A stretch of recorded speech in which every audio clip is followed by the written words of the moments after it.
Okay, so I just went out to get a carnivore, a grocery haul for my carnivore challenge that I'm doing. I'm pretty set on beef, so I have some incidentals, and I got a few other things that I can go through with you, and maybe it'll give you a few ideas.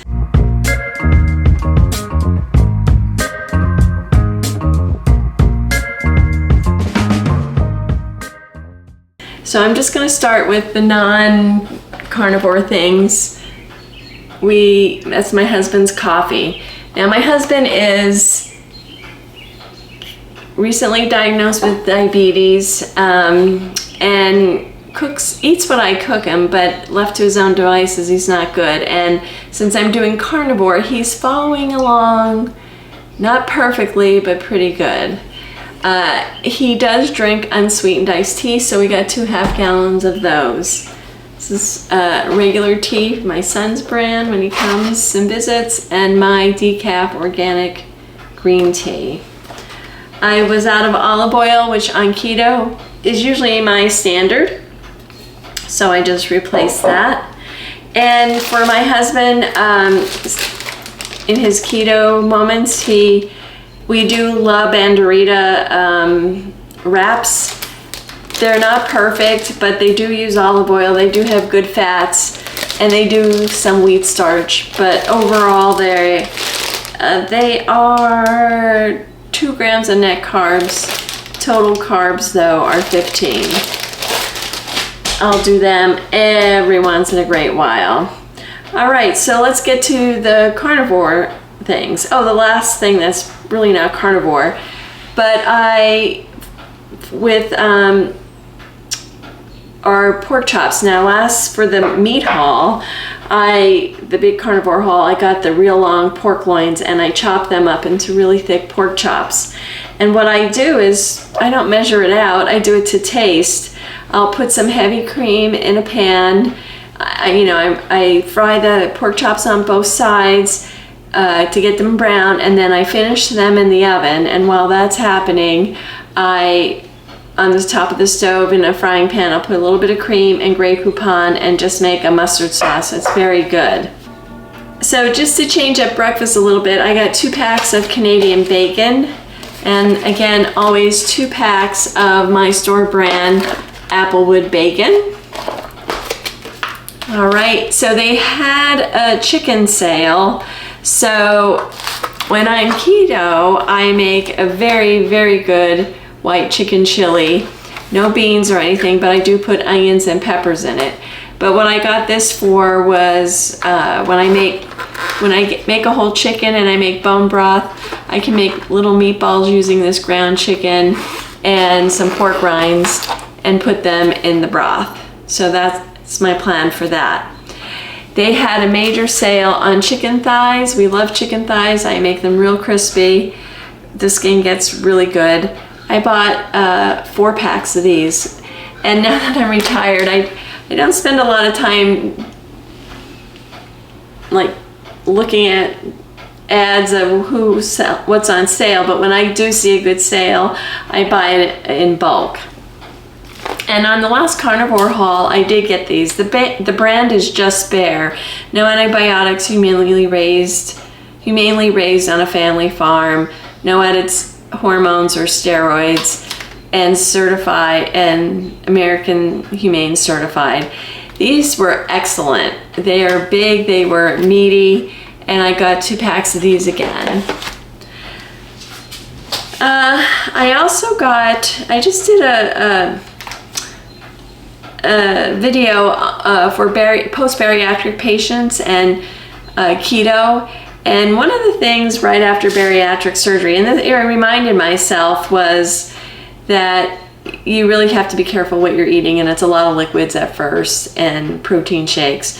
But really a secret weapon could be bone broth. Now, I like to make my own and I have more time to do that now.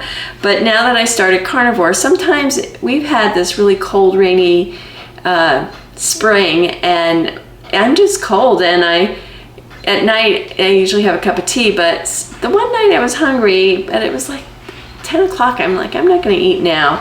So a cup of hot bone broth might have been just the thing I needed, and it's great for electrolytes, minerals, for your gut, all the collagen. So I got a chicken and beef. I'm not gonna lie, they're expensive. Now for my husband, I don't know if you saw it or not, but I roasted an eye roast last week because he's like, I'm hungry at night. He's a night shift person, so the nights he's off, his days are mixed up, he gets a little hungry, and to try to keep him on carnivore, what I did was I roasted this, or a eye roast last week, and I sliced it on my deli slicer.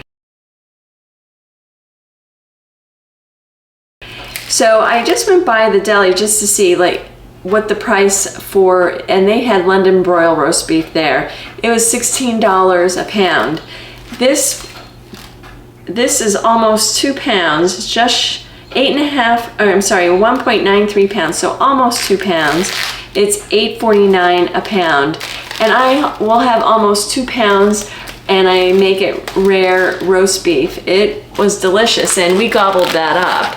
And I thought while I was doing that, instead of getting turkey product, I just bought a little boneless turkey, butterball turkey breast, and I'll cook both of them together, and I'll slice them up at one time. So he'll have turkey and he'll have roast beef. And he asked me to get some more cheese. This is Sargento aged white, Colby Jack, which he can just roll up with some meat. And I also have pepper jack here. And this is for an upcoming video. I'm in the process of getting it, but butter has been, I mean, prices are coming down, but butter is expensive, especially if you go for grass-fed. And I typically use Kerrygold. I've noticed a difference in the flavor lately. I don't know if it's me or if it tastes different or not. But I thought, let's compare price and see and taste and see which one might be best. So I'm in the process of buying all different kind of butters. So I was just at one store. I got a national brand, Land O'Lakes, just so we can compare it to that. I've never used this brand. It's called Truly. It's grass-fed. 250 days on pasture, it says, and it's another form of Irish grass-fed butter. So that'll be interesting to compare to Kerrygold. And lucky for me, I am in Pennsylvania near the Amish, and this is called Minerva Dairy, and these are pasture-raised cows, family-owned, and it's salted with sea salt. And this is a 2-pound roll of butter. So I have a couple more to buy, and that's a video that'll be out, and we'll compare from cost to taste to everything that you can compare with butter. And I think that's it. So it's a pretty small one today. Hopefully, maybe I gave you an idea or two, but we're loving. And again, I have time, I recognize that. But really, if you have the oven on, there's nothing to do. And eye roast is one of the simplest cuts of meat. You just put salt and pepper on it, and it's delicious. And I've had, when doing keto, I get this as something different for my husband and I. And we do a butterball, and that's a dinner for us as well. Just to kind of break things up and keep it interesting. I hope this helps. And so far I'm on carnivore. Let's see, tomorrow I will have completed 2 weeks. So I'll be giving an update soon on that of carnivore. Okay, I'll see you in the next video.